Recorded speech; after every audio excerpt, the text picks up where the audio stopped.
Hi, I'm Derek Hull, Director of Neuroscience Learning Design at Candeo. And when the movie Inception came out, it just blew my mind. I just loved it. And as I'm watching it, I'm thinking to myself, man, there's some psychology and some neuroscience to this. It's actually really, really cool.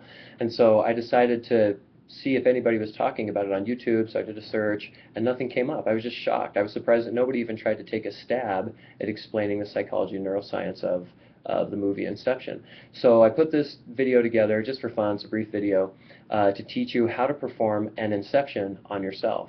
So it turns out, contrary to the movie, that actually performing an inception is a lot easier than doing an extraction, at least according to the current understanding of science that we have now. So some background stuff, and then I'll teach you how to perform an inception on yourself. So the first thing we need to know is a thing called ironic process theory. It was developed by a psychologist named Dan Wegner. He's at Harvard University. And what he discovered was whenever we try to suppress a thought or an urge, sort of push things out of our mind, it goes on a back burner, and then the brain brings it back to our conscious awareness again, where we have to deal with it. Now, there's a part of the brain called the prefrontal cortex that does this inhibitory control. Whenever something comes forward, we suppress it. Prefrontal cortex kicks in, suppresses it.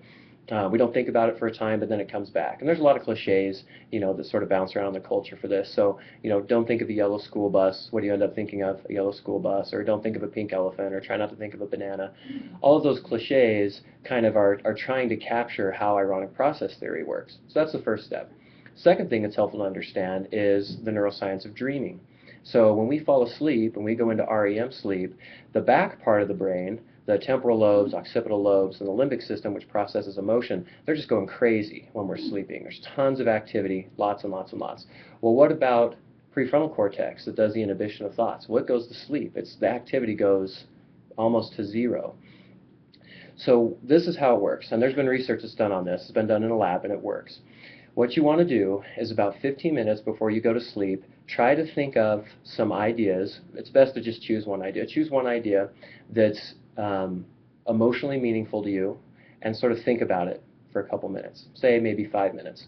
Then take another 5 minutes and try to force that thought out of your mind as hard as you can for as long as you can.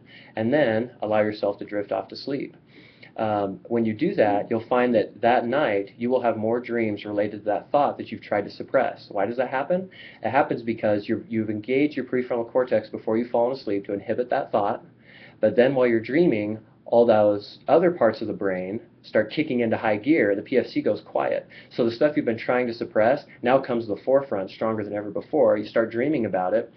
And they found that in labs, if they have people do that, you think of something that's emotionally significant to you, then you try to suppress it, then you go to sleep. If you keep a dream log whenever you wake up, go ahead and write down what you dreamed about that night, and you'll find that the things that you dreamed about were very closely related to what you were trying to suppress before you go to sleep. So go try it, have fun, keep a dream log, and perform an inception on yourself. Good luck.